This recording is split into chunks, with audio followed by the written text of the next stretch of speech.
Welcome back to DXMTV. We here. You already know what it is. You know what it ain't. Like, share, subscribe, hit them noties. We about to go big like my man Bron did the other night. You know what I'm saying? Setting the record straight on. I hate that. GOAT debate still there, man. I'm still gonna argue for Kobe. I ain't gonna lie. I'm still gonna argue. But like, he got the numbers, man. He got the finals appearances. He drove his teams there. I can't deny it. I gotta be honest. I said I was gonna say this the first time I got on stream, on like camera or whatever. I was gonna, pay my respect. And he did it while wearing a Laker jersey, man. Laker gang on bang. Every video, man. Every week I get to say that, man. Lakers, we out here, man. Love the team, man. That's my team, man. I'm just saying. I just gotta get that out. But reason we here, you saw the title. Don't know what I titled this by now, but whatever. You know the title. You saw it. You clicked on it. We doing the Steve-O Harry Mack video. Harry Mack sat down with Steve-O. You know what I mean? This was highly suggested. You know what I'm saying? Highly suggested. I keep getting told, hey, do it. It's not gonna be something. Nobody's gonna. You're not gonna regret it. So go ahead and make sure you kind of get that done.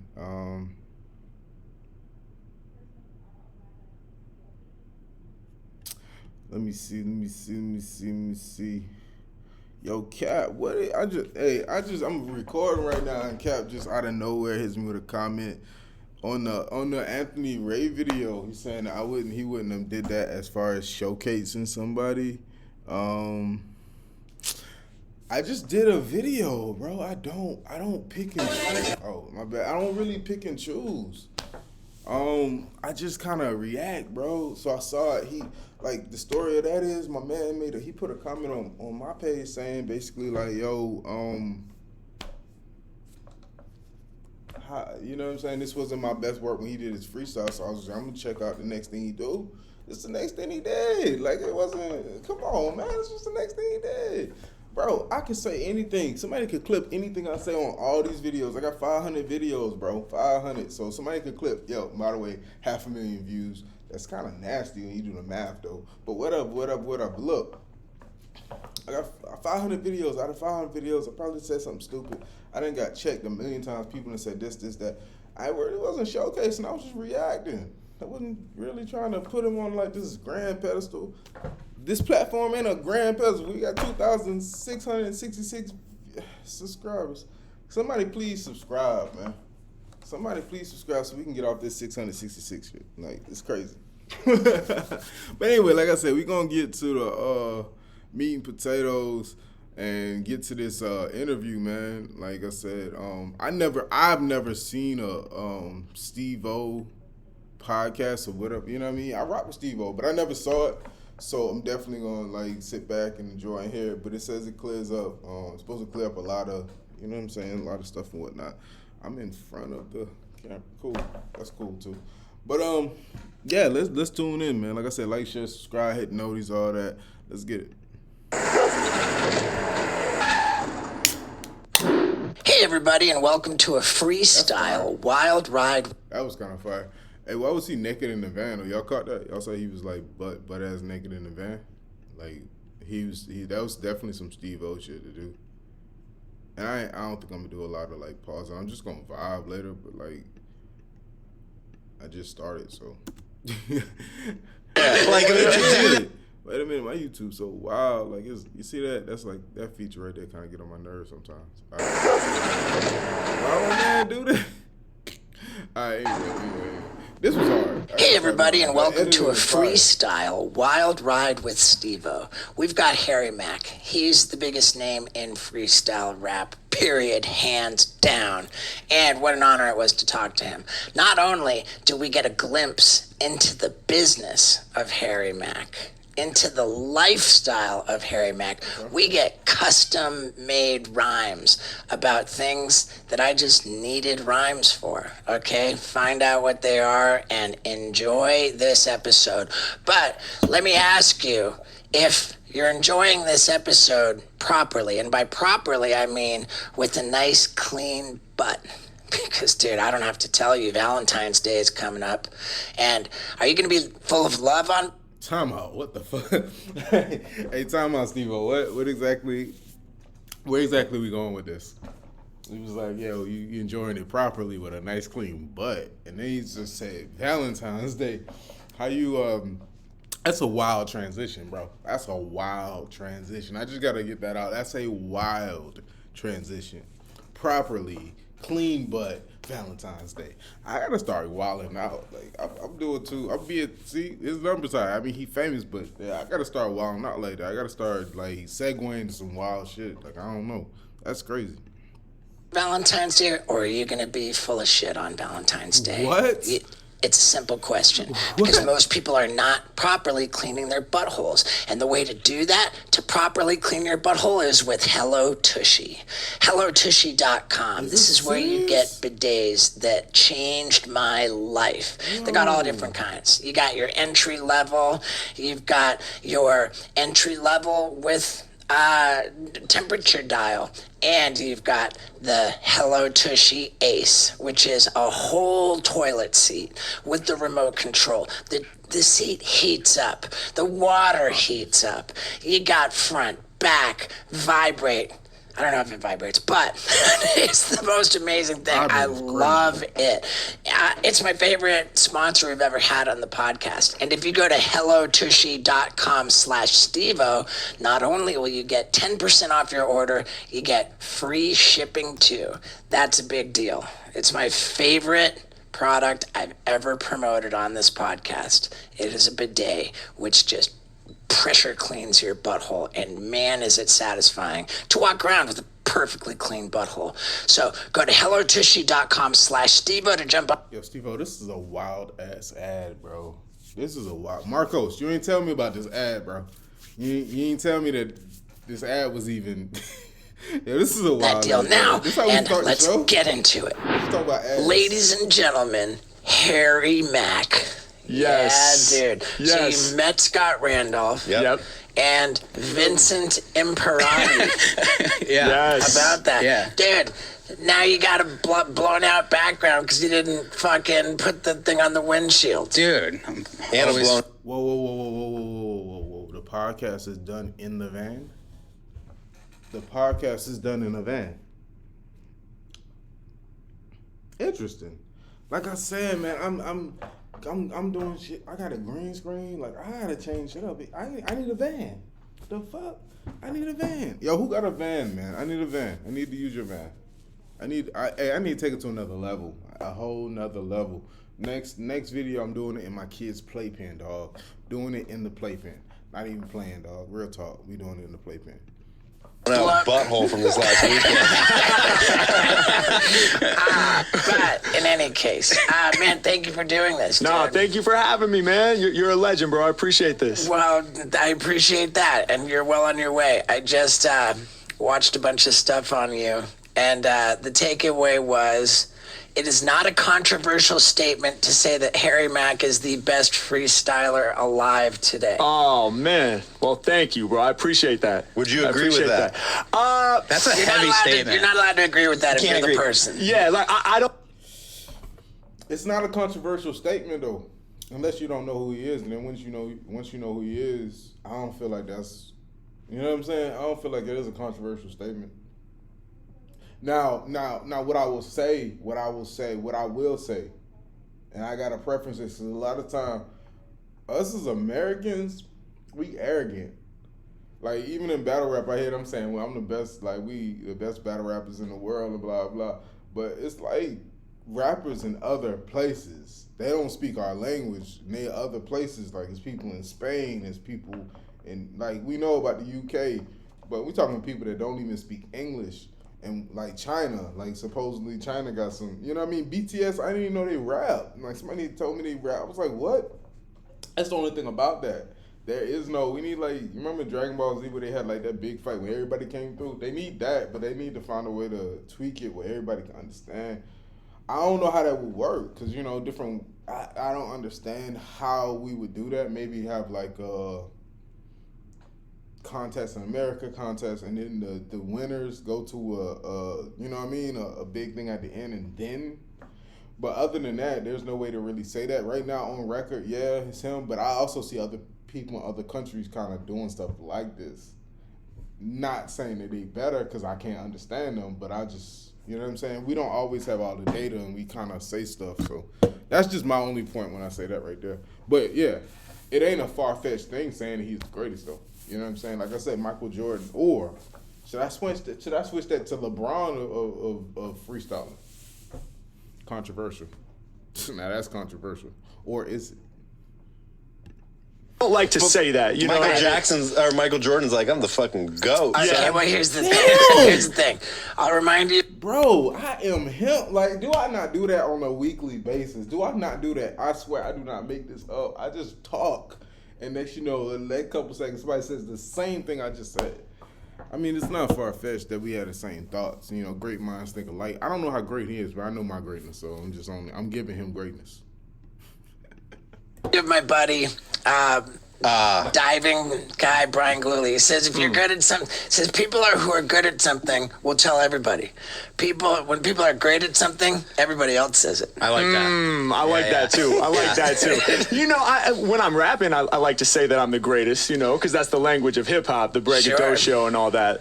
But in conversation, I would never say I'm the GOAT or anything like that, because I'm still looking up to, Nas is still alive, I'm still looking up to people like that, people like Jay-Z, my favorite rappers, and in my eyes, I still have a big gap to fill before I'm at that level of artistry. So, but I appreciate it though.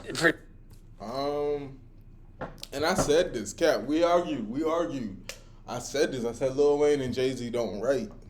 I said everything they do is freestyle. It's not the same. I don't think it's the same type of freestyle, but everything they do is freestyle. None of that stuff is written. So that's why I said, I said in the beginning, but we have to preference what type of freestyle we're talking about. Because the greatest freestylers can be considered those that don't write. And they just go in the booth.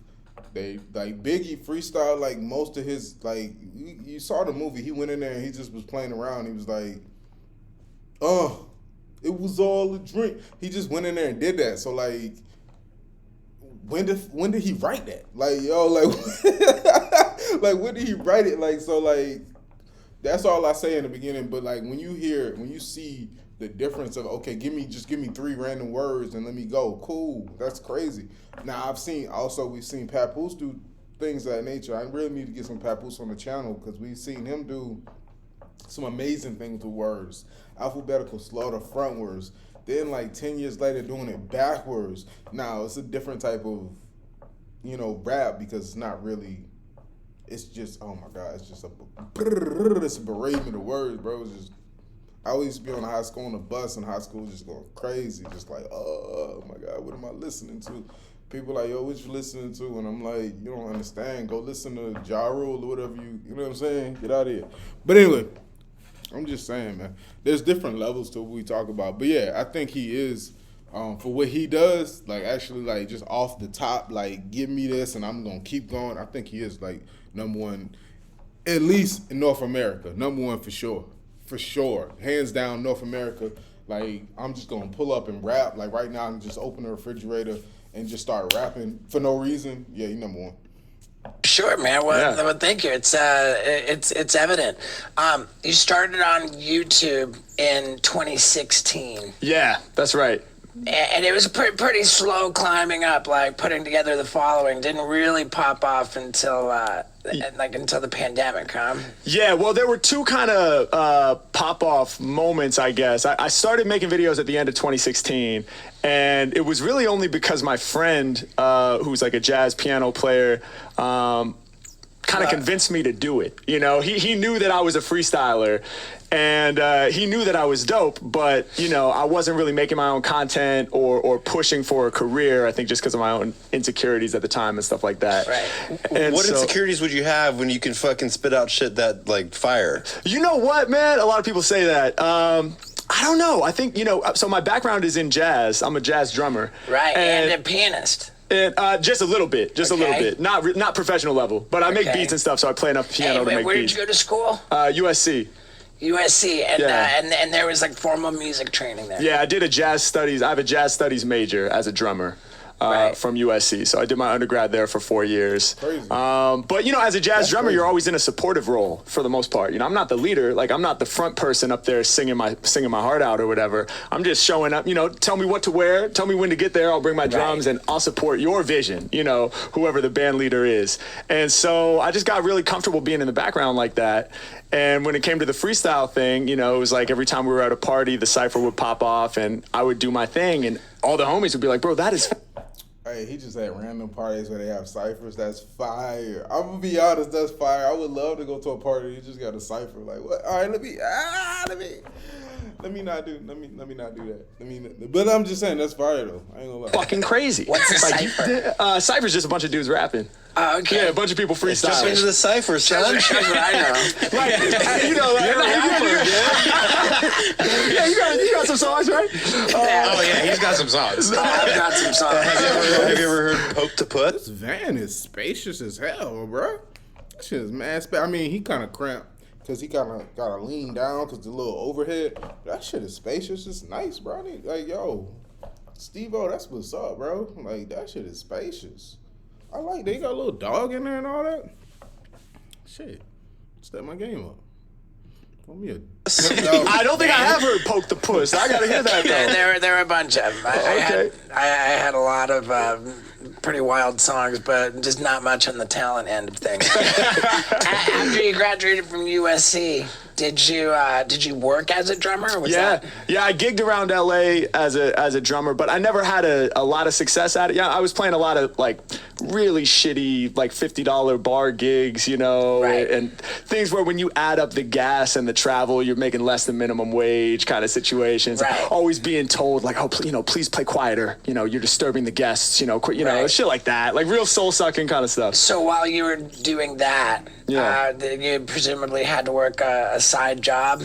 Yeah, well, you know what? I was piecing it together like barely full-time music, but that included teaching drum lessons, you know, to kids that didn't even want to be there and didn't practice and shit like that. And, you know, it's just like, and taking every little gig I could. Every once in a while you get a wedding gig or something. Oh, okay, this pays, you know, $200. All right, hell yeah. Like, and just barely putting the rent together.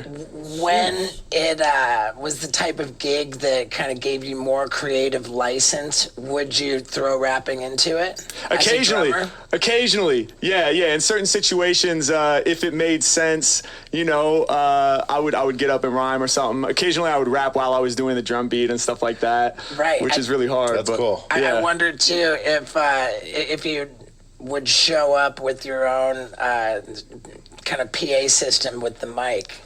Oh, you know what? Not usually. It would usually be like if they already had a PA at the club or whatever, or if maybe there was a vocalist who brought the PA, something like that. Weddings, like oddly enough, you know, like the infamous wedding gig, which is like also kind of a soul-sucking gig oftentimes, you know, but everyone would get drunk and then somehow it would become known that I can rap, and then it's always like, oh, go, you know, get up on the mic and rap, you know, and then you're freestyling about the bride and groom and shit. Damn, I should have known. I would have hired Harry Mack for my wedding. Boy, did I get married before?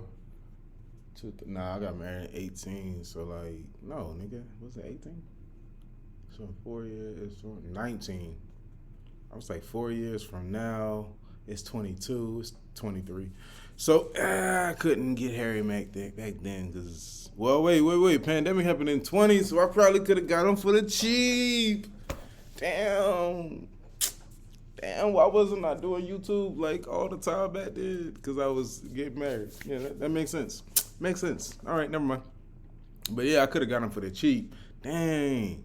Hey, y'all, if y'all want to get some entertainment, definitely, like, that's something dope to think about. Like, I didn't have that thought process to let me get somebody that can freestyle to come to the wedding. It's typically not a thought. But definitely, hey, if you enjoy music and hip-hop and stuff like that, that's something cool. Like, the DJs played out. Especially 2023. I'm just giving y'all some game real quick. DJs played out. Like, you can be the DJ. All you need is whatever, like, speaker stuff. You can rent that somewhere and press play on your phone. Pandora or something. You don't really need... My DJ played music, but I was like, bro, play this. My wife made a whole playlist, and he was like, he felt it was disrespectful because he was the DJ. but he was not playing the hits. So it was like, it was cool, but it wasn't. We had it laid out a certain way, bro. Like, you don't need a DJ for weddings. Honestly, you don't need a wedding. You know what I'm saying? Go throw a big-ass party. Go get married. Go get drunk. Do your thing by yourself. Come back. Make the family throw you a party if they want to do a party. So they pay for it, because you're just going to pay out of pocket with money that you guys could spend on other things. You know what I'm saying? It's that whole reception, everything's for them. You guys, you know what I mean? You don't need, hey, neither here nor there. You know what I'm saying? Neither here nor there. I'm just saying. All right, let's get back to it. Like that, and calling out everybody's outfits and things like that. So yeah, every once in a while it would have a little outlet, but it was always this thing where it was like this thing that I can do that was so kind of special, that I was so passionate about, didn't really have a way out, like a formal way out. Right. It was like leaking out in these odd moments when it could, whether that was at a house party with the homies or randomly at somebody's wedding. And every time it happened, everybody around me would be like, you should fucking do that. Like, that's crazy. Right. You should lean into that. And I just didn't have the, the confidence to do it at that time and really become that person. So it wasn't until the end of 2016 when I made that first video that the first video that I did with my friend Jacob, it was for his channel. Was this the going through Venice? No, this was driving down Sunset Boulevard. It's a lesser known video because it's not on my channel. Right, okay. But basically he was trying to promote his jazz album. He had remixed one of his jazz tracks into a hip hop beat. And to do some creative promo, he was like, bro, can you freestyle on this beat? We'll drive down Sunset. You could rap about all the passing scenery and things like that to prove that it's improvised. Yeah. And we did that in like 20 minutes, grabbed some lunch. I forgot about it. And like a week later, I woke up from a nap. And my roommate at the time was like, bro, you're going viral right now. And I was like, what the fuck are you talking about? And she was like, this video of you freestyling is #1 on Reddit videos. Was that the first time that you did the going down the street to prove that it's legit freestyle? Wow, that's crazy. He didn't even care about it. He let dude just post it, whatever, and it blew up on Reddit. That's crazy. Hey, what you doing? What are you just woke up and what are you doing? Hola. How are you? Want to say hey to the camera? Pull up. Pull up, no push up. Say hey, wave. Say what's up, people. Say hey. Wave. You gotta do it on camera. You gotta wave right here. Okay. Anyway, people, what's up? He's here. My coach. What are you doing? Whatever, bro. All right, but yeah, that is crazy. Blowing up on Reddit like that is different. You know what I'm saying? Just like a couple weeks later, he didn't even think about it. He just did it, and then you went viral. That's. I dream of stuff like that. Hey, but it's like that. The video I did with 100,000 views. I'm at work and I'm seeing it go up, and I'm like, oh shit. Every couple minutes, every couple seconds, I look, I refresh it, and the number just jumping. It's just jumping. I'm like, yo. Hey, my boss is talking to me, telling me something crazy. I'm like, yo, do you understand who I am right now? Do you know what's going on? I'm going crazy inside. I'm scared the numbers is not real. I'm like, this better not be a dream. And it was crazy. I ain't gonna lie, that was crazy. That was a moment. That's when I think I got hooked on YouTube, to be real. Rapping about the surroundings? It was the first time I filmed it. Right. I'd freestyled for hours in cars driving around, but never to make content, That is a pretty bona fide way to prove that it's that it's freestyle. Yeah. Well, people in the comments were like, oh, he mapped this out. He mapped this route out. Damn, I'm gonna drive. I'm gonna do a freestyle driving. See me. I'm #1 on Reddit. Let's go. He wrote this song perfectly. He timed the lights, I mean, it's crazy, dude. Yeah. It's crazy. So now that you've really had this meteoric rise, are there different components to your rapping? Like some is freestyle, but then you've got an album that you're working on that's all super polished and so I have a project that's out called Contents Under Pressure that I did a few years back where there's some written material on it. But for me, I love improvising. I love freestyling. And even when I'm in the studio making songs, I find for me, the best process is to improvise, and even if afterwards we pick the best chunks and rearrange things, maybe fix a couple things up or re-record segments and sections, it's for me, I can't access the best stuff unless I'm improvising. All right. It's hard for me to sit there and write. Is it true that on your YouTube channel, there are videos that are 8 and 9 hours long, and Yeah. you're freestyling for the entire time? Yeah, there's a 10-hour one actually. That's yeah, insane. I'll tell you how that insane. happened. So what happened was during the pandemic, I did a lot of live streaming like on YouTube and Twitch and stuff like that. And there was a big audience for it at that time because, everyone was home watching content, people were, depressed and people needed some kind of something to sit down and enjoy. So a lot of people were showing up for the streams. And so my YouTube channel was growing a lot. So we hit 500,000 subscribers. And I was like, all right, you know what? I'm going to do a marathon stream, 5 hours for 500K subscribers. Damn, I should have took advantage of the pandemic. I always think what was I doing? So we did the 5 hours, and That's nuts. yeah, which was crazy at the time. That was like the craziest thing I could imagine, that I'm going to go for 5 hours straight, And so what happens is toward the end of it, you enter this crazy kind of flow state, almost you don't even feel your body type of thing. You know what I mean? You're just totally just in it. Your mouth's just moving, whatever. It's almost like a tribal kind of fucking vibe, Chanting or whatever they call it, speaking in tongues. Exactly. You're speaking in tongues. And so when I'm in this state of borderline delirium, then someone in the comments jokingly was like, yeah, can't wait for 6 hours for 600K. And I saw the comment and I'm like, fuck it, we're doing it. 6 hours for 600K, all the way up to 1,000,000, 7 hours for 700K. I committed to it on the stream without having my full wits about me, probably. It wasn't the smartest thing. Hey, I committed to a video that I would get 1,000. I would tase myself for 1,000 views. I want to say it's at 100 and some change. I'm not tasing myself. Word to Steve-O, I'm not tasing myself. Word to Steve-O, I'm not tasing myself. I did say that. And that's the video that went to it's going up. I'm not tasing myself, dog. I'm not doing it.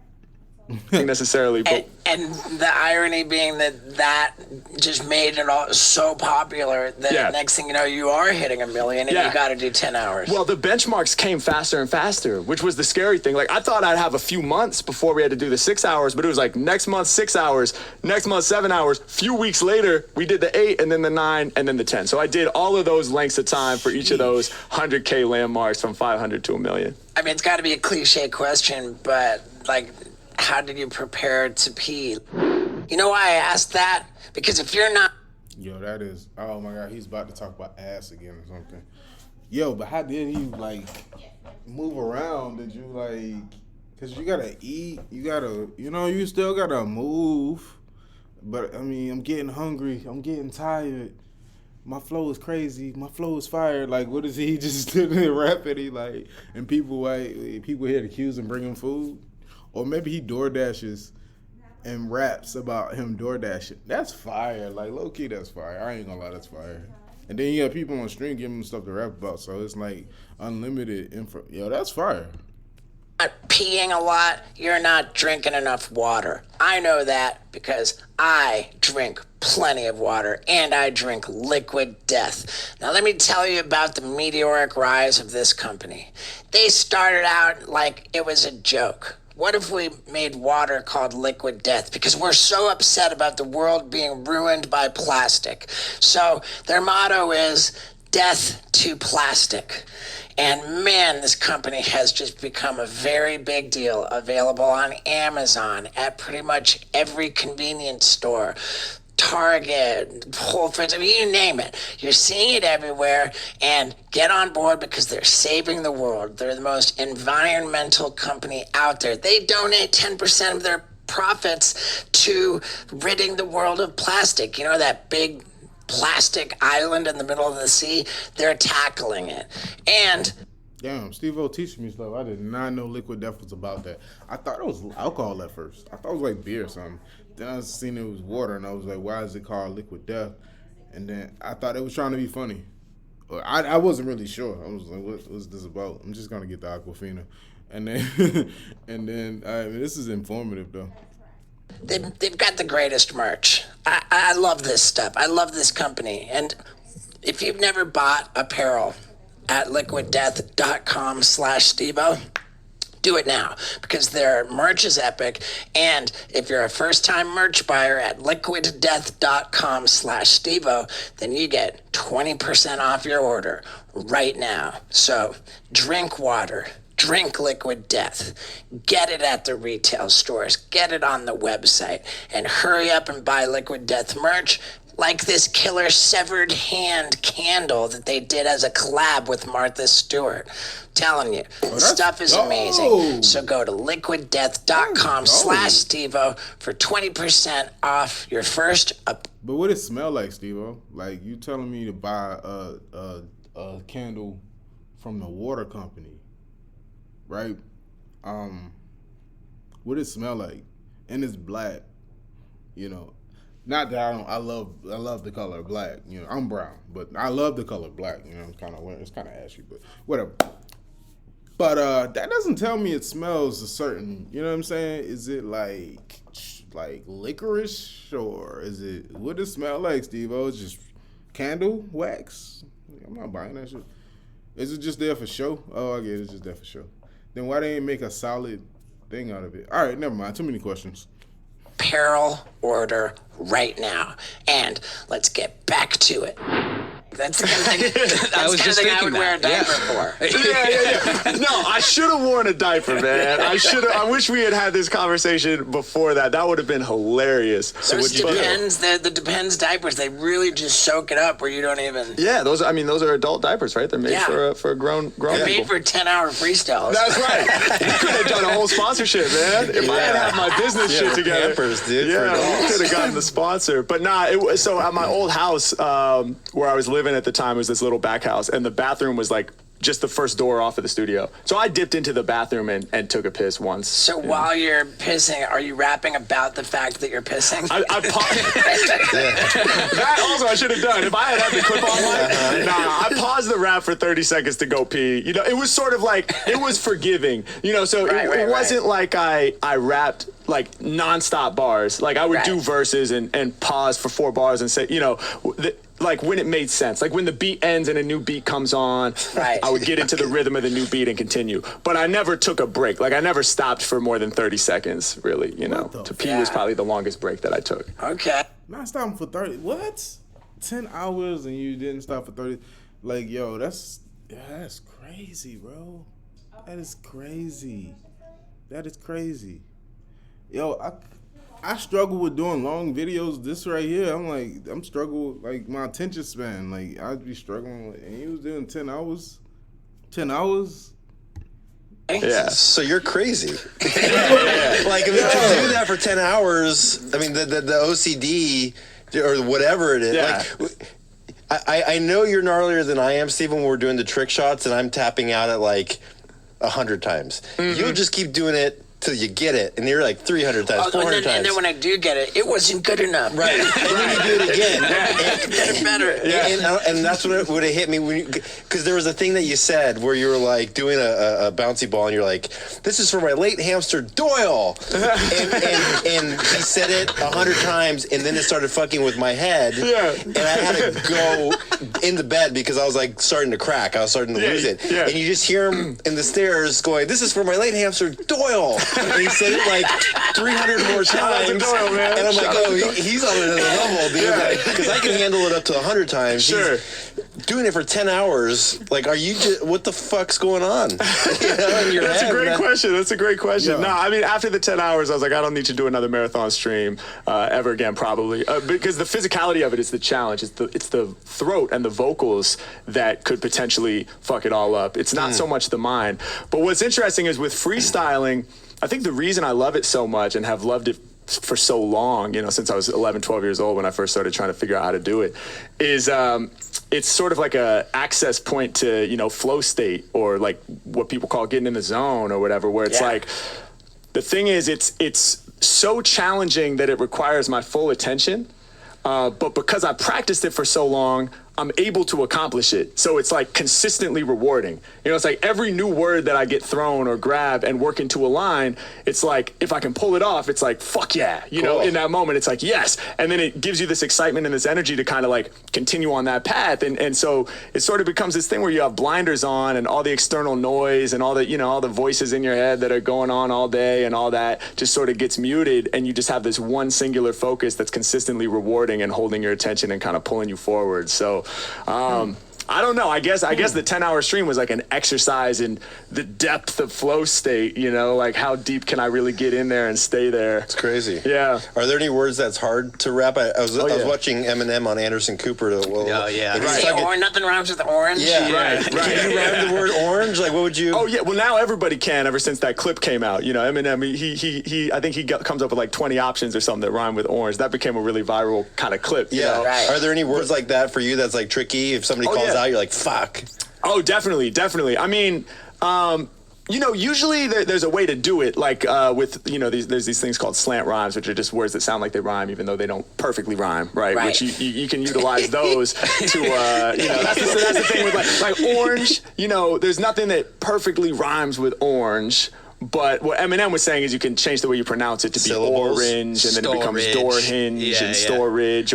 And for me, like even just if it's one syllable orange, you could rhyme it with perform or torn or scorned, you know, words like that sound similar enough. Yeah. So you can use those. But there are some words that would always fuck me up just because I would get like mentally confused, like arithmetic for some reason. Whenever I saw arithmetic, I would think of like... I'm with my bitch.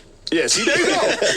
You got good ones, man. Do you sit and read the dictionary to get like a broader vocabulary? Yeah, I don't get that. I don't do that. Eminem said he does that. Yeah, I kind of don't get that. See, because for me, the thing is, I wouldn't remember any of that shit. Like, that's just not the way that I learn, you know? So I could sit there and read it, but it would just be like in one ear, out the other, you know? The way that I get sort of comfortable with different words or sounds is by utilizing, like using them in a rap, you know? And I have to know it and sort of like organically use it. So like if people give me a word to freestyle about and I have no idea what it means, that's when I'm going to get stumped, you know. As long as I know what it means, I can work with it. But I saw you Note to self.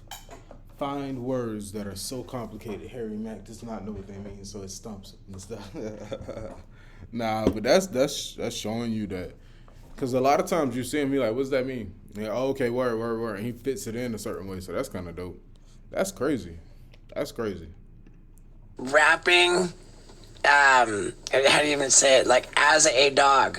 Like, from the perspective of a dog. Yeah, from the perspective of a dog. And if we were going to ask you to rap, I would this dog, Wendy, I found her in the streets of Peru.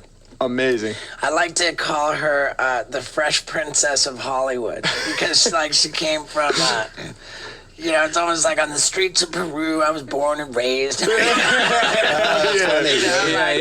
wonder if we could rip off that. Her name's Wendy. Okay, Wendy from the streets of Peru. Yeah, Wendy from Peru is her Instagram handle. Oh, hell yeah. Shout out to Wendy from Peru. Yeah, we could do that, definitely. Yeah, dude, that's sick, cool. Man. Yeah.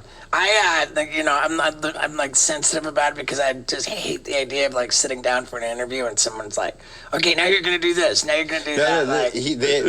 They're down. Like he asked if you could rap on the show. Oh, dude. I would love to. Then let's fire up some Wendy fucking bars. Let's do it. Yeah. Paul sent me a beat to play one of his musics. Do you want to do like a Fresh Prince? But I don't know if the copyright would be an issue. No, I wouldn't. I mean, whatever, dude. But yeah, fire up a beat. Yeah, let's do it. Damn, I didn't expect this 20 minutes in. I got a beat. Have you know, the bar's pretty high. We did this with the Island Boys. Oh my God! In that case, not. Never mind. Oh shit! I can't follow that. Yeah, so this was a setup, man. This was a setup, bro. So I don't know how to do this, but Paul sent me a beat called "Bitch Ass Pussy." Oh, dope! Hell yeah! That's what it is. But maybe he's just calling me that. But I guess play it into the mic. It'll be great. Oh yeah, there we go. Okay. Okay. I'm with you. Let's get it. I never hesitate. Off top, I rap divine. Right now, I'ma take y'all back in time. You'll see me in the Hollywood Hills, yeah, that's true. But it wasn't always easy. I was born in Peru. I remember back then living in the streets. No one to give me treats. I was always getting beat. Yeah, no one telling me to sit. No one cared about my existence. Yo, no one was aware. I was struggling in the streets of Peru. Believe, bro, until I finally connected with Steve-O. Yeah, he was out there on tour. I was barely surviving, eating scraps out the sewer. I was having visions of living just like a god. Yeah, wanted to transcend from just a dog. Yeah, Steve-O crossed paths with me and said, I got something for you called mastery. If you can master these tricks, you can earn this treat, and you can move with me to a place much more sweet. Steve-O looked me in the eye, said it'll all be good. We leaving Peru, we about to go to Hollywood. Yeah, and now I'm out here, my style's live. I get to sit on the couch for the wild ride. Hey yo, I knew I would progress to a dog god fast. No longer a dog, I'm on the podcast, living to a whole brand new degree. I'ma tell you a secret between you and me. I know it looks like I'm sitting here calm and quiet, but my heart rages inside it. It's a goddamn riot. Yo, I'm blessed just to be this far along. The only dog that can rip bars on songs. I crunched the treat, now I'm sitting listening to Mack. Mack off the tip, unscripted with the raps. Let's go. Hey, that was fire. I like that. I like Steve-O's idea, the perspective of. I like that. I like that. It was a twist. It wasn't just a generic, all right, this is what you do. Let me find out something else that you could do. Because you can do it, but, like, you don't. I like that. I like that. I like that. Damn, why didn't I think of that? Damn. That's cool, though.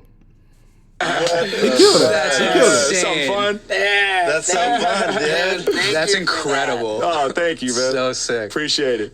When does the words hit your brain? Not your, like, how far ahead are you thinking? Like a sentence or two ahead? Like how? Yeah. Dude, Just Wendy's got a song. I'm sorry. I'm so stoked. I forgot to say Wendy in the bars though. We might have to do another one at the end here. Or Sure. But,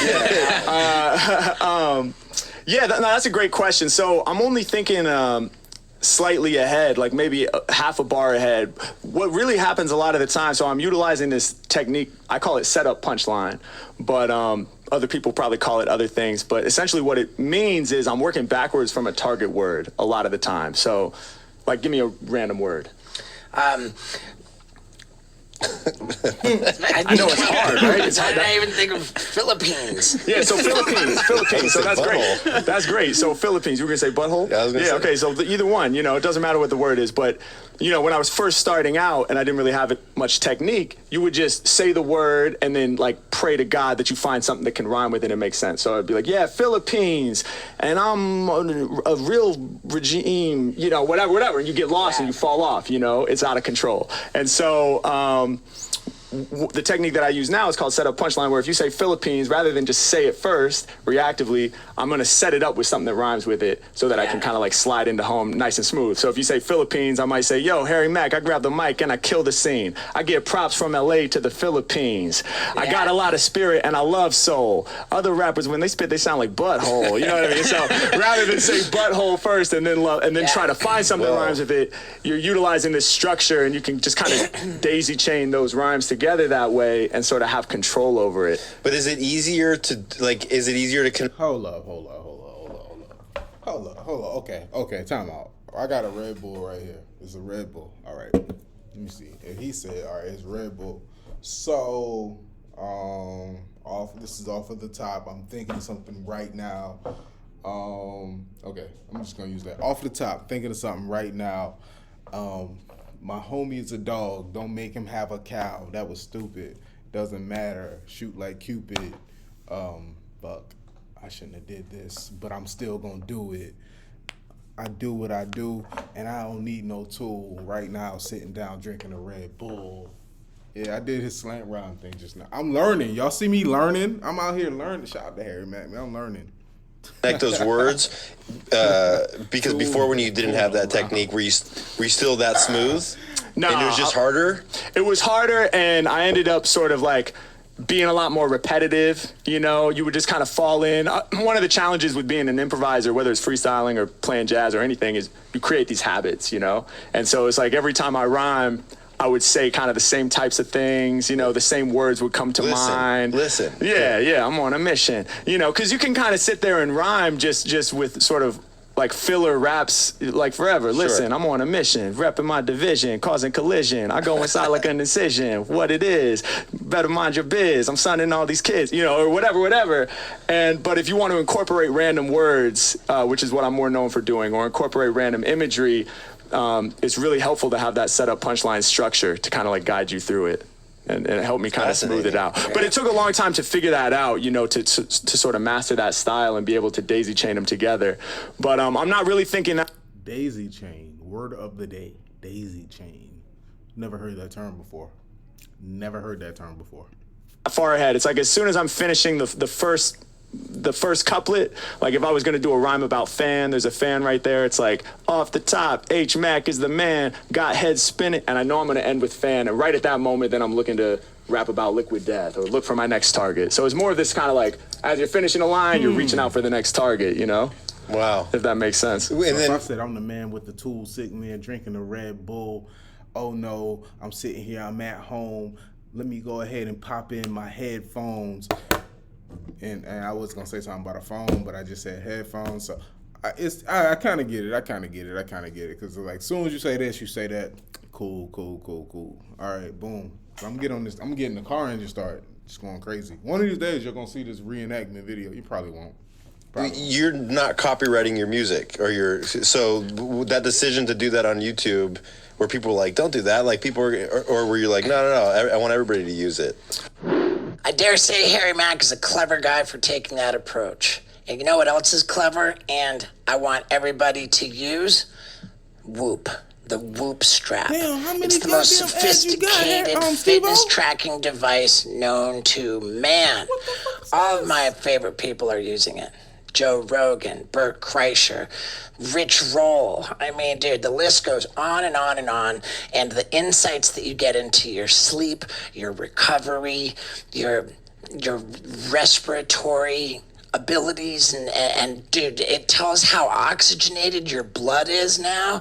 I mean, dude, this thing knows if I'm riding a bicycle. It knows if I'm riding a skateboard. And I've been skateboarding a lot, and my Whoop is really congratulating me for it, telling me how many calories I'm burned.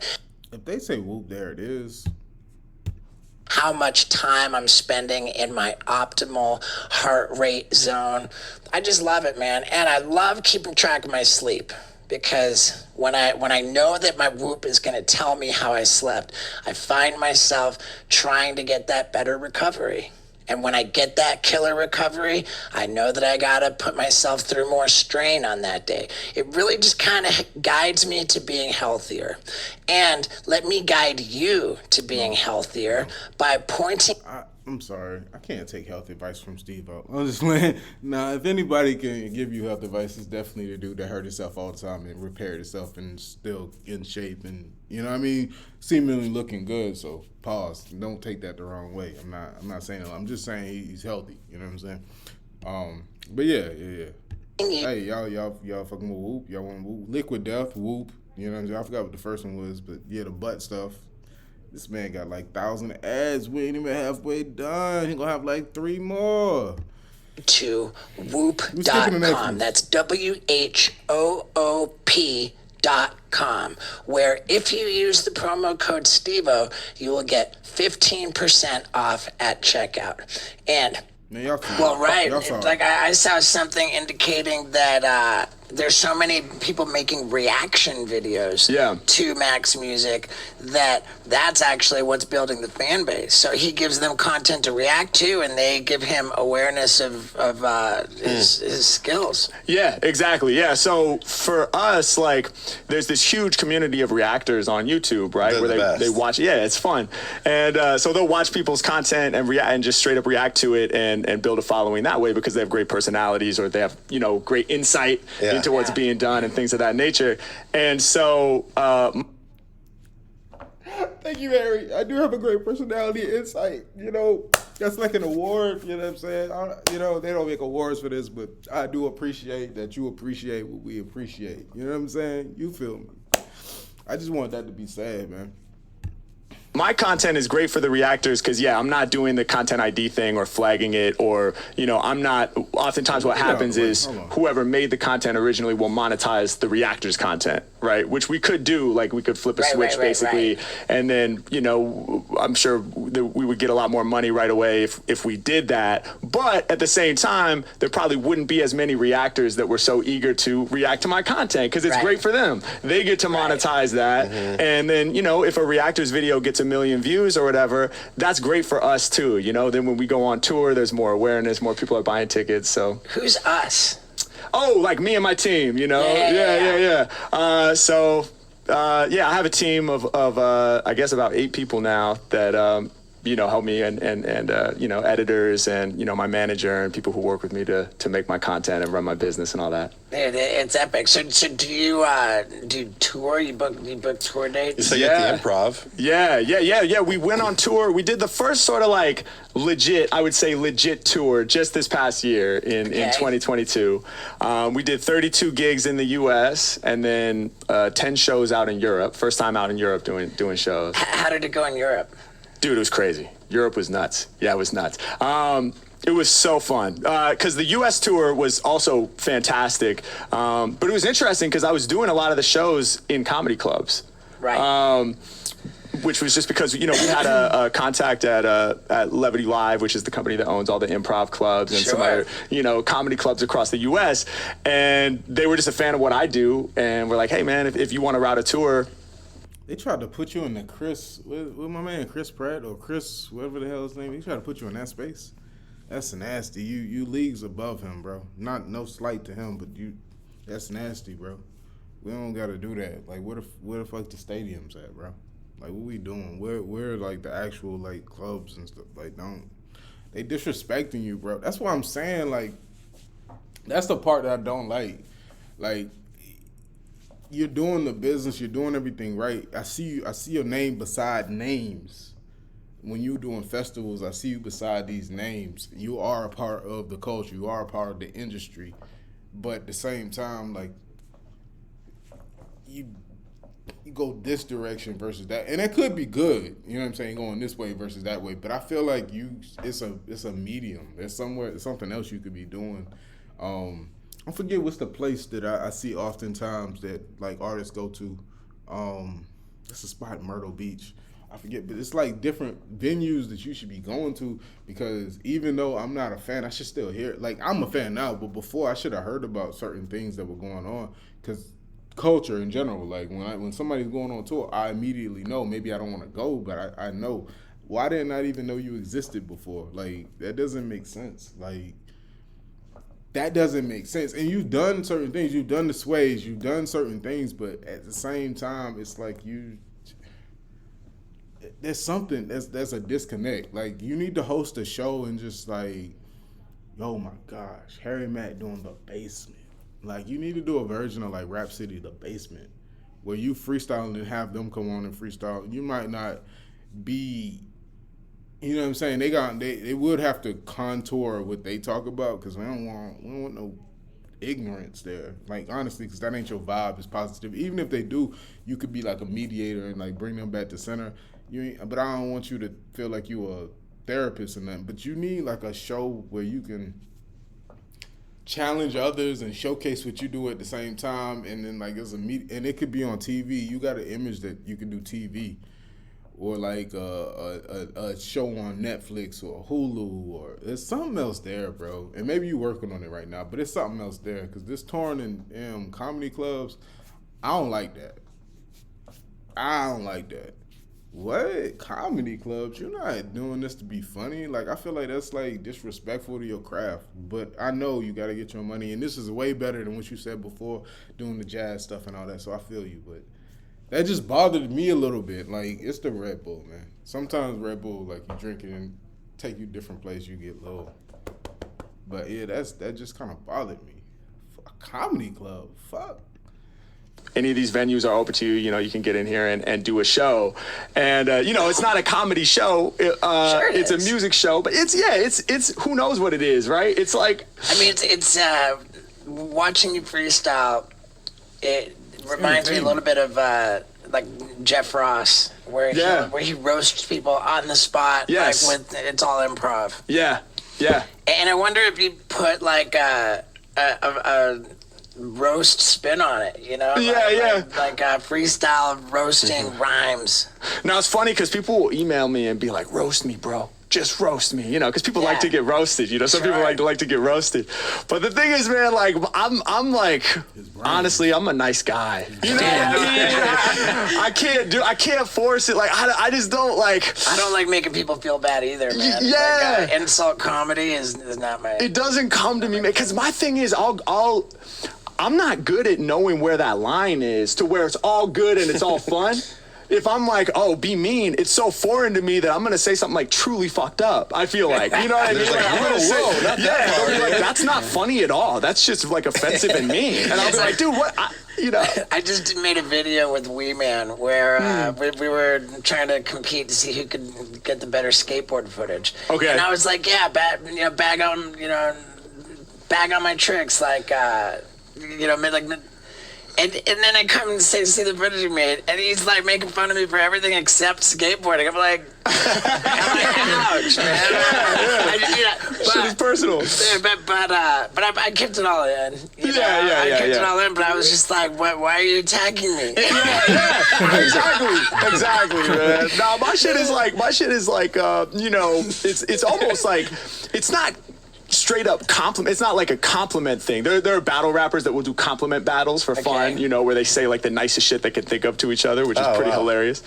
But it's like I'm rapping about your outfit and those are dope sneakers and stuff like that. I'm usually like, I'm making people feel heard and seen, you know. In all reality, I do think that that's a big part of why my content has been successful, is because people want to feel heard and seen, you know what I mean? And in my case, it's like, I'm not rapping about, my stuff all the time. I'm rapping about the words that people are giving me, or what other people are wearing, and it involves them in it, and it's crazy the magic that has. I never would have known that it would be that powerful. People fucking just like go from a regular straight face to just beaming smile as soon as their jacket gets incorporated in the rhyme or whatever. It's such a simple thing, but it has this amazing power to connect, I think, Have you found yourself in any oh shit, I do got that jacket on. Yeah, I get it. All right, whatever. beefs? Oh man, that's a great question. Not really. Not any like legit rap beefs. Nah. I mean, I could imagine someone just like hating on you, throwing shade at you, and then like you just kind of don't think, oh, that's interesting, and then you don't respond. That's my MO. Just don't respond. Don't give it any energy. You know what I mean? Because it's like, and it's the same. Dog, I want somebody to make Harry Mack mad. Why do I want somebody to make him mad? So he just like, I want to hear what that sounds like. I want to see what that sounds like. I want to see what that, because he's very visual. So like he looks at certain things. So like imagine him seeing something, like watching a video for somebody that says something about him and just like going crazy. I want to see him mad. I want to see this.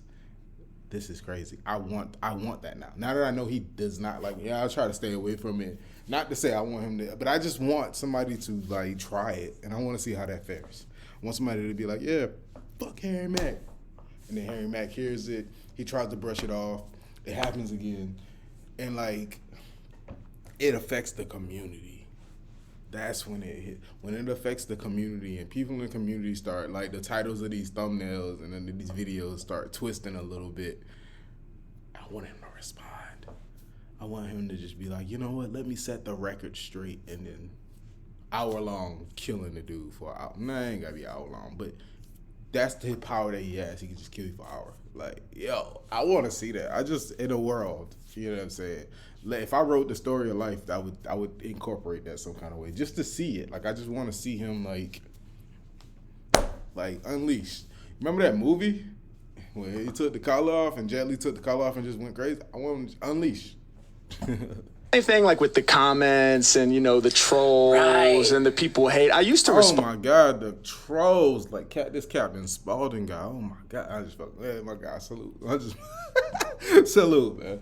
on to people, you know, oh, okay, all right, that's how you feel, you know, fuck you too, whatever. And it never gets you anywhere. You know what I mean? It just steals your energy away. Dave, we probably don't want to draw any attention to what Scott Randolph has done recently. What's that? Well, were you talking about the negative comments? He'll go in, like, he'll respond to the most negative person and be like, hey, let me send you a bottle of hot sauce. And the person will, like, almost invariably, like, write back, like, wow, now I feel like an asshole. Yeah. Like some guy, we did a shoe giveaway for some Nike Dunks or what, the black and yellows. And then on that video, I was looking through the comments, and some guy just shit on me, dude, for like, he's like, God, get this fucking guy out of here. And I was like, you know what, dude, you won. And I want to give you the shoes. And then he didn't respond. I was like, are you sure you don't want them? Like, You did. Thank God you didn't give him the shoes. Oh, well, he deserved the shoes, dude, because he's really hurt inside. Right. But that's so true. That's so true. It's so true. But dude, this is not inviting negative shit. But I don't look at it anyway, dude. But invariably, they were like, I invite the negativity. Comment below. like, fuck, now the guy goes, you won me over, dude. I'm going to get a fork and eat my words. I'm so fucking sorry. Another guy was like, hit me up like 2 days later and was like, dude, I got to be honest. Like, I thought about this for 2 days. And he's like, dude, I was an asshole. Like, I am so fucking sorry. And it's like, dude, that's all they want. Well, you know, and that's half the time if you do call somebody out or say something nice, like, hey, man, I hope you're all right, you know, because these people are, like, you're probably hurting inside to some degree if you're taking time out of your day. You know, you're taking time out of your day to comment in a negative way on something that, you know, you don't have to have anything to do with. If you could choose to walk on by. Dude, but they're commenting negative about the people, but it's like, but you're following our channel. Exactly. So, like, why would you follow our channel if you hate me that much or if you talking shit about Steve or whatever the 100%. situation, like, why would you do that? And I think the fact that when you then reply with, hey, you won, and then they're like coming back like, yo, that was a dick thing to say. I think the reality is people don't expect any kind of response. Nah, bro, I don't feel like that's true because when in the beginning when me and Spalding was going back and forth, I commented and told him like, yo, you know what I'm saying, you won. Yeah, I know I won. I was like, I don't remember. I don't think that's how it went. We cool now, but I don't think that's how it went. But yeah, trolls, they just want attention most times. Or like, I mean, but if you embrace it, it's kind of fun. It's like, if you look at it from a negative standpoint, yeah, but most times people, it's truth. It's it could be a sliver of truth. It may not be 100% true. It may be 2% true, like milk. But I'm just saying, there's a slight bit of truth to it. So you got to alter things. Like, all right, like Lynette, she told me about the thing, made her, you know what I mean? So many people was like, oh, the backgrounds, move the background. Like, man, fuck, I don't care. But you know what I mean? I understand, man. Like, I get it. Like, so it's like, let's make some alterations. It's a new year. It's time to, you know, seasons change, things change. You can always bring it back. But you have to, like, listen to the people that troll you. You have to listen to the people that actually take time to comment. If they're commenting negative, something negative is happening. that like, or maybe you come off too positive or whatever. It could be, it's something to it. You know what I'm saying? There's something to it. It's not completely false.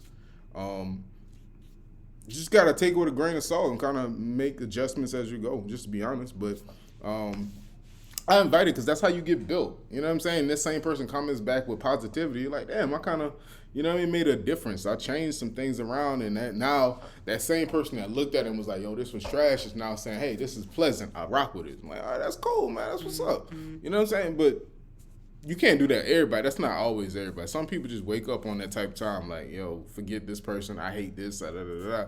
And I mean, like they said, they hurting inside. They need a little love. They may need, you know what I mean, you okay? Nobody checked on them today.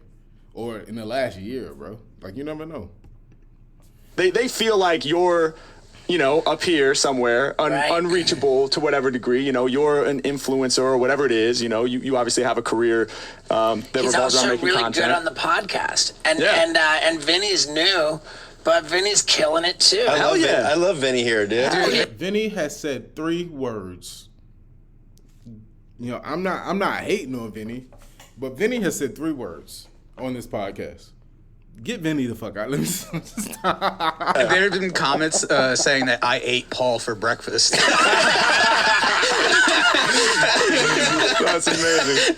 It's so sick. It's wild. It's wild, the phenomenon of like just people being negative, but like you were right, like people just want to be seen and heard. Yeah, that's why they're like because they probably aren't. Yeah, exactly. They're not getting attention anywhere else. That's a way that they're reaching out to try to get attention. And when you come back, you know, from a place of love and from a place of kindness, then they're like, oh fuck, you know, what was I doing? I mean, I do think that's the best way. If you're gonna reply that way. You know, because don't engage in if I see somebody at the show or you see somebody at the show, like they're like, dude, I love you on the podcast. It's like the negative comments, they would never say that to your face. Right. Ever. Oh, yeah. Or like people talking shit to UFC fighters, like, oh, you fucking pussy. It's like, dude, you would never say that to them. So why would you do that on a fake? You really wouldn't. Like, what the fuck? That's so stupid. Page. Right. Exactly. And that just that fact alone, like I've thought about that too. And then you come to the conclusion like, oh, this is literally not real. This is not real because you wouldn't say this to me if you saw me. Yeah. You know, so it's not this is not a real human interaction. This is some weird internet shit. Bro, if we had coffee, we'd probably have a lot of similarities. Like, why are you talking to me like that? Yeah. You know? If I smiled and nodded while I passed you in the airport, you'd probably nod back. You know, you wouldn't say, oh, you fucking suck, dude. I know you. Your shit's trash. You know, that's crazy. Right. I mean, I get rejected by girls too. Like, it sucks. It hurts. Right. Like, we're all human. We all got trauma. Yeah. Yeah. So. I just can't mess with comments, dude. Yeah. I'm really pretty disciplined these days about just not. Like, it used to get me the YouTube creator app because at the bottom of like the dashboard, you'd see like the most recent 3 comments, and I would like just allow myself to see those 3 comments. Yeah. But all too often, one of them just messed up my day, so I just stopped scrolling before. That's crazy. I live for this shit. That's crazy. I live for it. Like, I literally look at, like, if I don't have comments going, I feel like something's wrong. Like, I'll be like, damn, I just dropped trash. Like, literally, I'm like, man, everything I just dropped was ass if I don't get comments. Good or bad. If there's nobody talking, it's ass. Like, I'm like, bro, this shit is double cheeked up. Not me, because that was a big pause if I said I was double cheeked up. But I'm just saying this shit is double cheeked up. This is ass. If there's nobody saying nothing, I didn't invoke any type of response. Y'all don't hate it or love it. The fuck? What am I doing? That's my perspective though. You know what I'm saying? That's how I look at it. But some people they can't do it. My wife, when she was doing YouTube, comments used to block them now, block this person. I'm like, damn, bro, this is the people that subscribe. Like, you don't want to block people that actually watching, and you know what I'm saying? But shit, I live for that. Comment, tell me that I wasn't supposed to do something. Tell me that you didn't like this. Tell me your hoodie's trash. Now we gotta fight. You talk about the hoodie, we gotta fight. You know what I'm saying? I don't know, man. I'm just dead ass. I understand what I'm doing. I'm on the internet, so anything that I say can be held against me in the court of the internet, bro. Real talk. I get there. Yeah, that's good. I'm pretty much off the comments myself too. I haven't actually been on socials. Like I haven't been on TikTok or Instagram in a few months. Man, you got to kill on TikTok. Oh yeah. We're going crazy on TikTok. Are you still doing Omegle? Yep. Yeah, you didn't mention them, so I didn't want to bring them up because when what's going on with Omegle? With Omegle, yeah. So we do. I have a series called. I mispronounce it Omegle. So my series is called Omegle Bars. That's how we say it. But really, I guess it's Omegle Bars. But yeah, you know Omegle, right? It's like the video chat site matches you with strangers on the internet. You know what could go wrong? Yeah. Oh, that's right. It's like chat roulette. Some of that. Chat roulette or whatever. Sure. You're rapping and some dude's jerking off. Oh yeah. Lots of dudes jerking off. Has that happened? That has happened. Yeah. Not in the video. Like we don't include it in the video. Right. But you know, it's funny. Like I didn't want to go on there for a long time because I'm not the first like Omegle content creator. There's musicians that go on there or comedians or whatever. It's just a good way to interact with strangers and get reactions from people who don't know who you are, right? But people would say, yo, your shit would kill on Omegle. You know, get on there, get some words for the freestyle.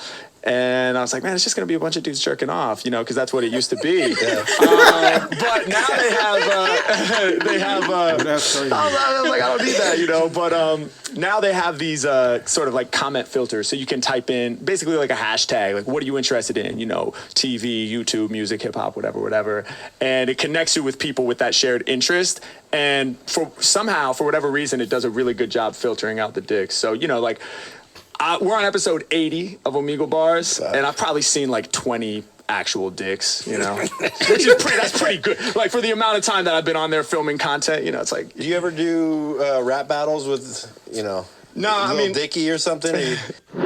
I think it's safe to say that if Harry Mack takes on anybody at battle rap, he's going to drop them like a bad habit. And let me tell you how to drop a bad habit. There is this thing called fume. And it's just incredible, man. It's super healthy because you just breathe and you're breathing in essential oils. It's just a really good way to do a healthy thing instead of at tryfume.com using the promo. Steve, I'm so good. Back to it. No, shout out to Lil Dicky though. He's dope. We watched his show not long ago and I loved it. No, I'm not a battler. You know, it's the same thing. I mean, I was in a couple battles like in middle school, high school, and college and shit like that, just for fun. But you know, in terms of like the professional battle leagues and stuff like that, people see what I do and they're like, bro, you would crush it on the battle scene. You know, you should do that. But it's the same thing as before. It's like, I'm not really into the whole dissing thing. Yeah, and insults. also it's not really a freestyle thing anymore. The battle leagues, it's like, these dudes are writing like incredible lyrical, like, you know, insane, mind-blowing shit about their opponent. You know, you get paired with an opponent, you have a month or two or however much time you have to prepare like the craziest lyrical shit to destroy this person. And it's amazing what they do. I respect it. You know, I'm a fan. I watch it, you know, but if I went in there just thinking I was going to go off the top and improvise. Okay. Harry Mack watch battle rap. I'm in now. I'm sold. Okay. That's always been a question of mine. I know he don't want to do it because he's a positive guy. But why don't he do like a compliment battle? He can go to like, go hit Sharon up and do a compliment battle. I would watch that. You could pay-per-view that. I would pay for that. I would pay for that. Yeah. Well, why don't he have like a deal with like ESPN doing like a freestyle for like the Super Bowl or something? Like, what are we doing? Like, not at the Super Bowl, but like rapping about the two teams and like he should. I don't know. It's more out there. And go against these cats. I think I would get torn apart, man, because it's not really a freestyle thing. Yeah, you're like being all nice, and they're just like ripping you to shit. Yeah, I'm like, dope kicks, and they're like, yeah. But shout out to all the battlers. It is dope. I am a fan of it. It's amazing what they're doing, and I do think it's it's like a niche where super high level lyricism kind of lives. You know? Yeah. Have you had interactions with Eminem? Nah, I never have had interactions with Eminem. Has he acknowledged you on any level? Nah, man, it kills me inside. No, he hasn't. He hasn't. Not yet. But that's Eminem. You know, he's one of the GOATs. So, yeah, if that comes, you know, that'll be amazing. Have you been able to work with any like super high level rappers? Not really like in an official capacity, but I have had the opportunity to freestyle for some really, really dope people, some big name people. Yeah, that was going to be my next question. What's it like doing that in front of Kendrick Lamar or Joey Badass? Like, do you get nervous? Like, yeah. I did a freestyle for Joey Badass on the Cruise show in LA, and then a couple months later, I did it for Kendrick Lamar. I freestyled next to Soulja Boy and some other people. So, yeah, Kendrick, man, I was shitting myself. I feel like he disrespected Soulja Boy just now by naming him last and not saying Soulja Boy is the greatest artist of the. I'm just playing, no, but he is one of those though. Excuse me. Without Soulja Boy, there'd be no Harry Mack. Hate me for saying it, but it's true. Hate me. First internet rapper. Please hate me for saying that. Comment below. See me in the comments. See me, because without Soulja Boy, there is no this person, that person, this person, that. I'm sorry. I said it. Whatever. I was so fucking nervous. Yeah. Because what had happened, I mean, I'll tell you the story real quick. This was back in 2017, so I had just had like my first kind of viral video on YouTube, which was me rapping in Venice Beach, the one you mentioned. And so the radio station hit me up and for the Cruise show, and they said, hey, you know, you want to come by and do a freestyle? Did a little feature on me. And then as an afterthought, when I was on my way out the door, you know, Joey Badass was coming in to do promo for his album. And they're like, oh, would you want to freestyle for Joey Badass if he's into it? And, you know, I'm nervous inside, but I'm like, oh, fuck yeah, let's do it, you know, whatever. And so went in, and Joey was down. Shout out to Joey Badass, because I feel like so many artists would have been like, random YouTube rapper, I don't know, like, I'm here to do promo, you know, maybe not, right? Right. But he was like, fuck yeah, bring him in, you know, and he threw me words for the freestyle the whole time, and that video went crazy. And I had mentioned to Jay Cruz and them from the Cruz show that, like, you know, Kendrick was my favorite artist of today, you know. And so a couple months later when Kendrick was coming on, they hit me up and they were like, bro, come down, do a freestyle for Kendrick.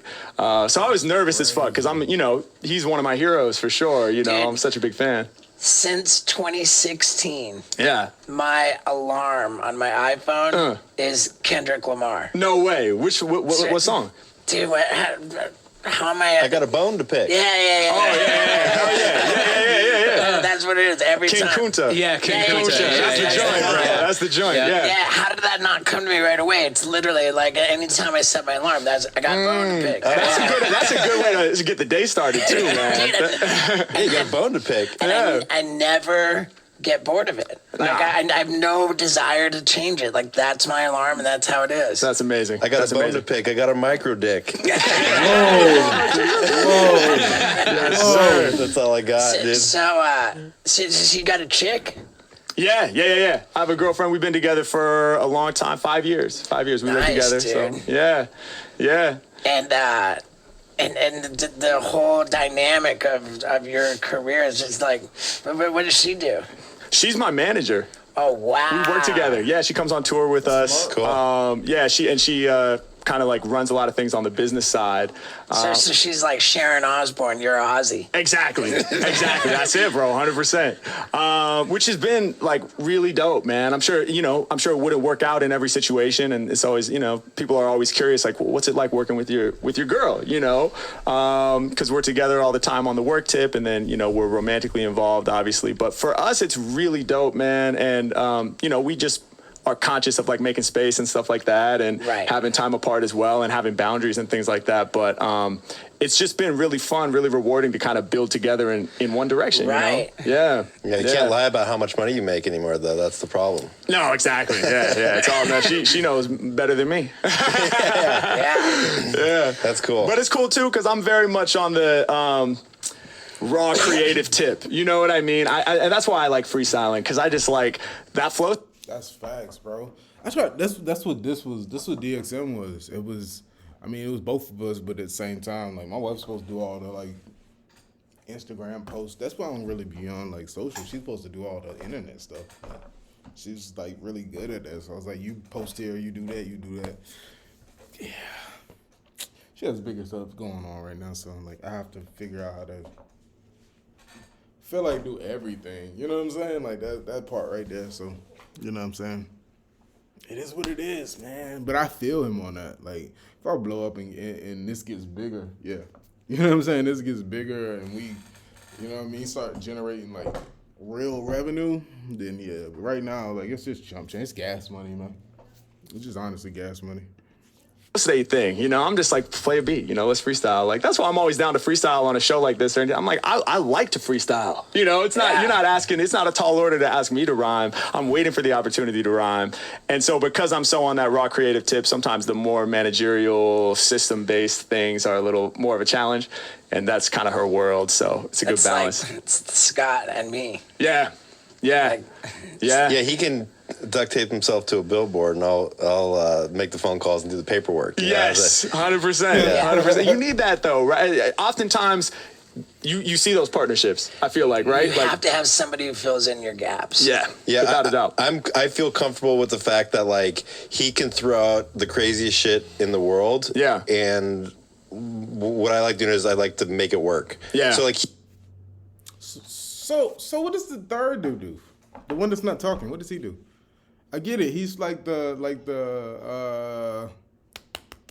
oh my gosh, I forgot his name. He's like the Parks. Like if y'all watch Joe Budden, he's like Parks. He's sitting in the back. Parks kind of jumps in and says stuff though. Man, I said 6 words now. He shouldn't feel held back from doing certain things. Right. Except it's like, well, maybe this legal thing might, you know, but. Right.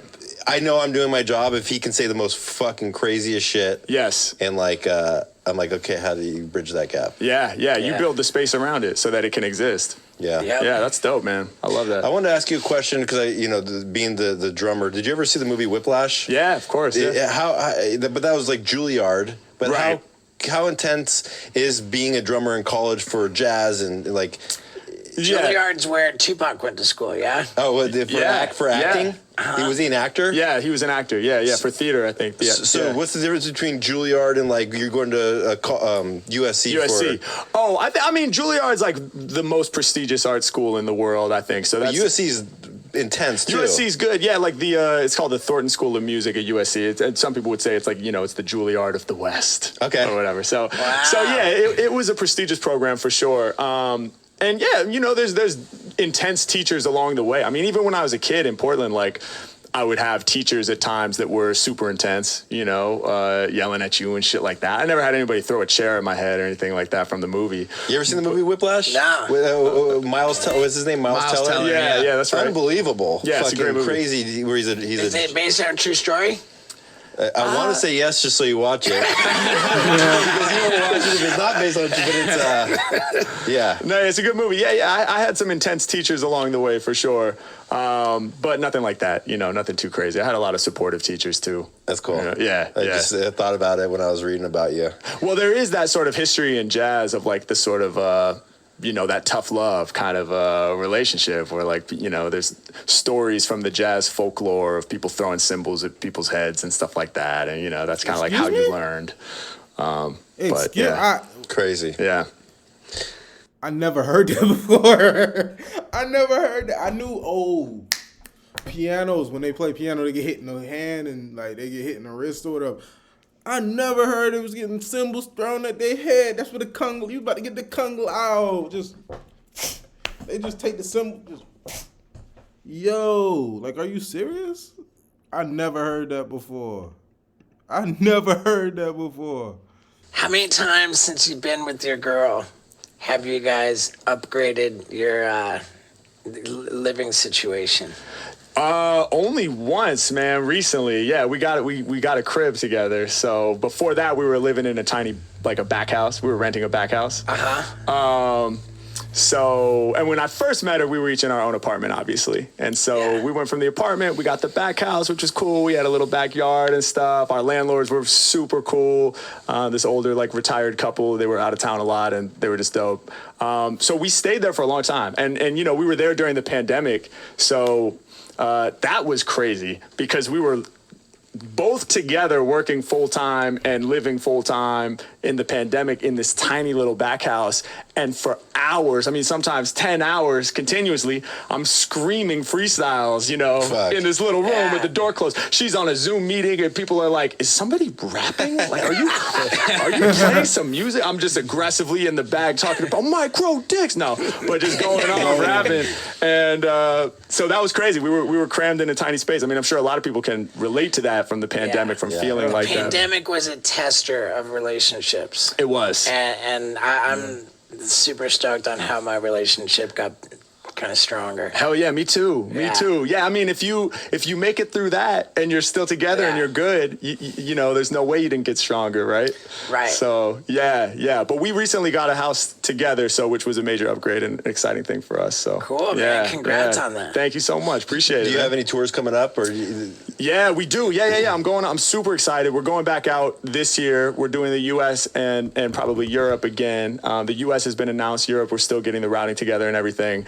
But it's going to be crazy. It's much bigger venues, all music venues this time. I loved performing in the comedy venues. It was dope to get in there. Yeah. But for hip hop, just the sound system and the sort of, the low end that's necessary. And I think there's a certain energy with people standing up and rather than, the sort of the supper club vibe for what I do. But I'm super stoked, man. We're going out end of March for a few months. Yeah, I went to a Beastie Boys show at the Greek and it was all sit down and they stopped halfway through and they're like, you guys can get up and and then they did 2 more songs, they just bailed. They're like, Oh, this, really? this is fucking whack. Yeah, yeah. Everybody's just sitting there. You can't just sit there and watch the Beastie Boys. No, you can't. And it's funny because now when I go to shows, I'm like, we get to sit, right? Like, I love sitting now. Like, when I was in my 20s, I was like standing the whole time whiling out.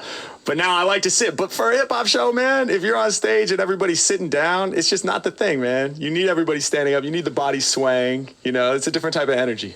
Yeah, I mean, it's definitely different. Like I'm the complete opposite. Like I feel like if my audience is standing, then they've got the mentality of like being like at a rock show or like, you know, and then like it's just disruptive in the audience. Sure. Like I wanted everything seated so that they're more of the mindset like oh, I'm watching a show. Like, Right. Like you wouldn't scream out shit during a movie in a movie theater. Right. You know, it's just not exactly. So I'm all about the seated. I feel that. Yeah, it's depending on what type of show is happening, the venue is so important, right? Yeah. And the feel is so important. Yeah. So you're gonna have an opener when you go on tour with the bigger venues? We're not traveling with it. All right, here we go. Finally, he's breaking news. I am the opener of the show. Yes, I didn't let you guys know this. I have been in commute. I'm lying. I didn't. No, it's not me. Opener, my DJ spins for 30 minutes to 45 before I come out, and then we'll probably have local openers that are sourced by the local promoters and stuff like that. So when you go from comedy club, you're basically working on the weekends. Yeah. When you go to the bigger venues, then you can do like all week long. So Yeah. Are you going to travel on a tour bus? No tour bus. We're gonna have a van like on the ground that's bringing the gear to and from, but we're gonna fly, just because it's easier. Yeah, we're doing a lot of shows. We one of the takeaways from the last tour is like, it's tough when we're doing so many back to back to back. You know, like after the 3 shows, like new city, straight to sound check, do the show, go to sleep, hop the flight. Like after 3 or 4 in a row, I'm just like, I need to hibernate for 20 hours now. You know, like that's where the tour bus kicks in. Yeah, like that must be dope. Tour bus, like no more airports. Yeah. No more hotels. Yeah. You're just in this killer crib with your buddies that just magically shows up where you gotta. That's fire. You know. Is that you use the tour bus when you go out? That's dope. That's dope. I've been on the tour. Of course he uses a damn tour bus. He's currently in a van. He is currently in a pimped out van. Of course he uses the tour bus. He's always on the road. You know what I'm saying? That's fire because he can get to you. Like, hey, where you at? Are you in Wisconsin? Say less. I'll be there. Pull up. Tour bus lifestyle for a little over a year. And God, I love it. That's amazing. But even before that, you've been in the RV lifestyle for like 3 years before that, too. I mean, we've been doing this podcast in this RV for coming up on 3 years. Wow. It's dope, man. I love it. Just everything's all preset, ready to roll. That's what I'm saying. It's killer, man. Yeah. And I don't have to do shit because Vinny sets it up. Hell yeah. Wow. Shout out to Vinny. Yeah, shout out. That's what you do. You're a setup guy. I learned. You know what I'm saying? I learned what was going on now. To Vinny. Shout out to Vinny, dude. Shout out to Vinny. Vinny, dude, you ate Paul, dude. Can you take us out with a rap for the wild ride and a shout out to Vinny? Yes, without a doubt. Yeah. Let me But before we do that, is there anything?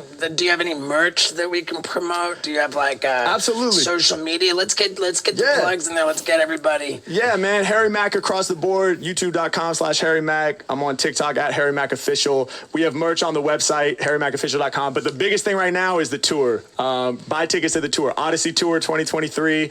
It's going to be crazy. It's a totally unique experience. It's mostly improvised. Dude, so 100%. Come on, I rock, man. Yeah, I want to go too. You guys are on the list, man. Automatic, of course. Dude, you just reminded me of my homie Mark Rebudier. Yeah, Mark Rebier. Yeah.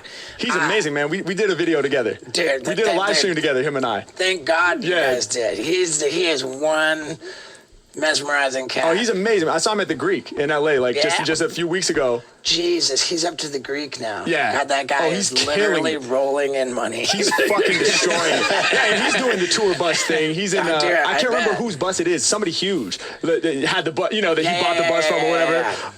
That's But cool. yeah, no, Power he's to him. killing it. Yeah, he's incredible, man. Wait, I'm sorry. Who is he? Mark Rebillet, he's like a loop pedal improviser. He does the kind of the thing that Reggie Watts does. I think they're contemporaries. Absolutely. Yeah, And he'll like set like his synthesizer on a loop, and then he'll do like a drum beat like on a loop. And once he sets it up, Reggie Watts. Again, I've heard his name like 30 times in the last 3 days. Reggie Watts.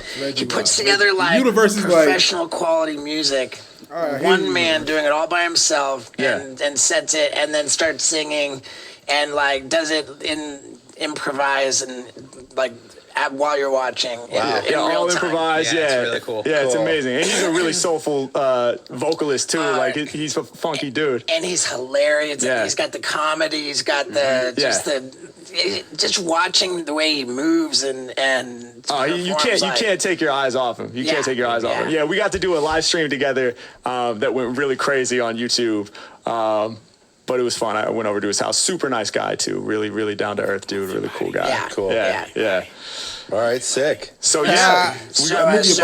where are people getting the tickets to the tour? That's at harrymack.com. HarryMackOfficial.com/shows. Who's the bastard that stole Harry Mack? You know what? There's a shout out. We gotta find this motherfucker. No, there's a cat named Harry Mack that does video game scoring. I've never talked to him or met him, but it always gets mixed up on like Spotify or Apple Music because it's like it's all under the hood how they sort things. Yeah. And so people will email me all the time like, bro, I didn't know you wrote the music to Slimer Ranch or whatever. He did a soundtrack for some game called Slimer you Ranch. said video game scoring, and I'm thinking of like a judge who keeps the score. No. I thought of that at first too. Yeah, did you know there's a little man underground that does that manually? Like a little judge, like a line judge. Like, that was out. No, he wrote the music for some video games or something like that. So he's got harrymack.com. Shout out to him. He probably hates me, but shout out to him. You're driving traffic to him. Yeah, that's true. Hopefully. Yeah, harrymackofficial.com. Yes, sir. For your tickets to the Odyssey Tour 2023. That's it, baby. You got merch at harrymackofficial.com? Yeah, we got merch. Yep. Shop.harrymackofficial.com, or just go to the site. There's a link there. We got shirts. We got hats. We got coffee mugs. There you go. We got it all, man. Awesome, man. So that and then there's nothing else to promote? Not really. Just, we drop content every Friday on my YouTube. We post daily on all the socials. I do a lot of live streams. You're creeping up on what, like 500 videos on YouTube? Something like that. Yeah. We have 2. I'm a failure. Why do I already have 500 videos? Why do I already have 500 videos? 4 million subscribers now. Wow. So yeah. Congrats. Thank you. Yeah. Appreciate that. Yeah, it's been a slow burn, but it's picked up like it's like a snowball. It's It like, is. Well, I do drop he drops one a week. I drop 10, so it makes sense. like Critical mass has happened. gathering Definitely. speed. Oh yeah, from 0 to 1 million was such a slower burn than the 1 to 2. Right. I think that's how it goes most of the time. Yeah. And then for me, like it was like, and then I just plateaued, dude. I don't know why, dude. Like, come on, man, subscribe, dude. For sure.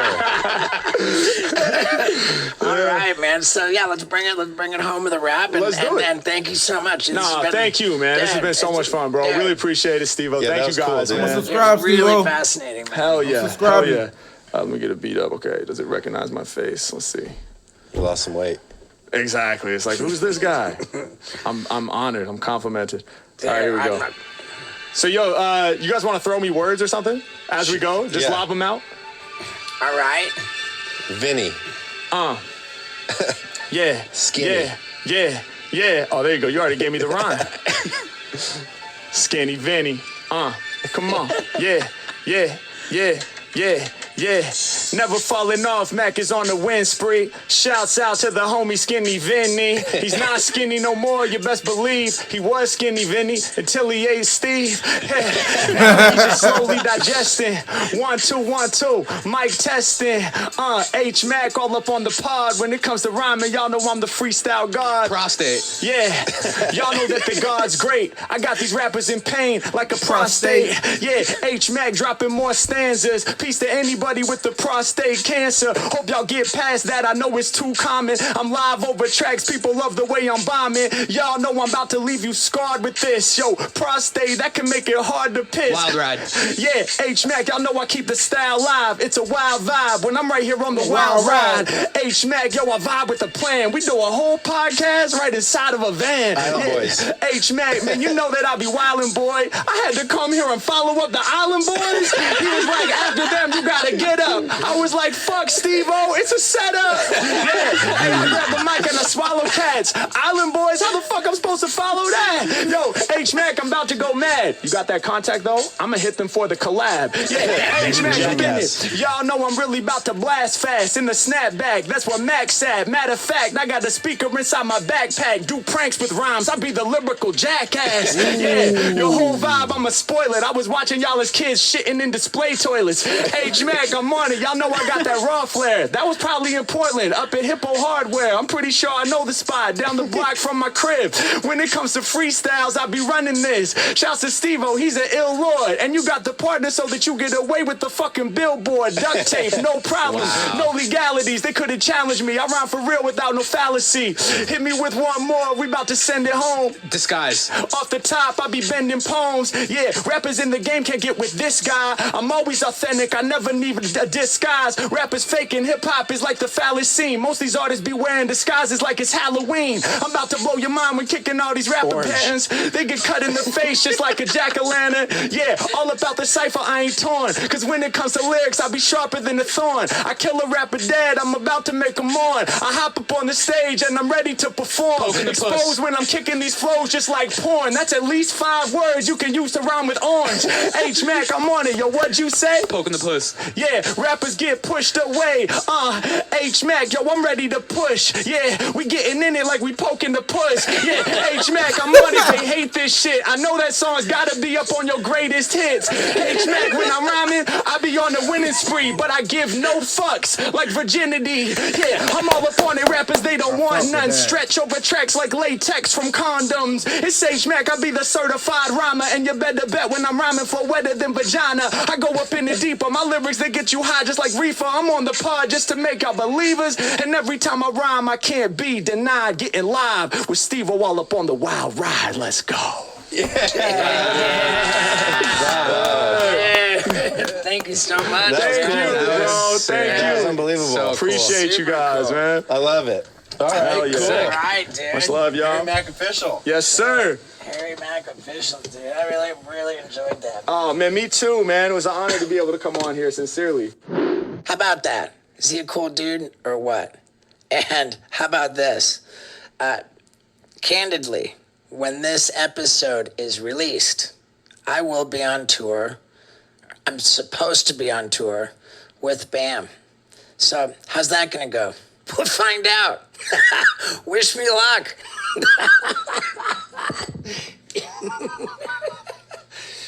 All right. Hey, okay. All right. Hold up. Let's make some adjustments. This shit is in my face. I need it out of my face. Oh, no, not me. Whoa. Deuces. All right, bet. Yo, I just wanted to let y'all know, LeBron underarms stink, bro. I'm sitting there like, I'm just sure. Hey, but for real, yo, that was very insightful. You know what I'm saying? I gained a lot of, I understand a lot more toward, just how the come up happened and, you know what I'm saying, stuff he went through. Yeah, I just didn't like that whole comedy club thing. Like, he deserved better than a comedy club. I feel like it's certain acts, and I don't really know. Maybe because he does something different, but I feel like the community should like uphold him a little more, like put some more. Like you perform in front of like Kendrick Lamar, Joey Badass, But why aren't you on? Like, why they ain't say let's go on tour? You know what I'm saying? Like, it's certain things that kind of bother me. Because I don't like to hear that, like, yeah, I'm doing these corny-ass comedy clubs. Bruh, people gonna hear comedy club. People that go to comedy clubs know comedy shit, and then people that go hip-hop, follow the hip-hop shit. They merge when they merge, but for the most part, nah. Like, I just feel like he need to go on a culture run.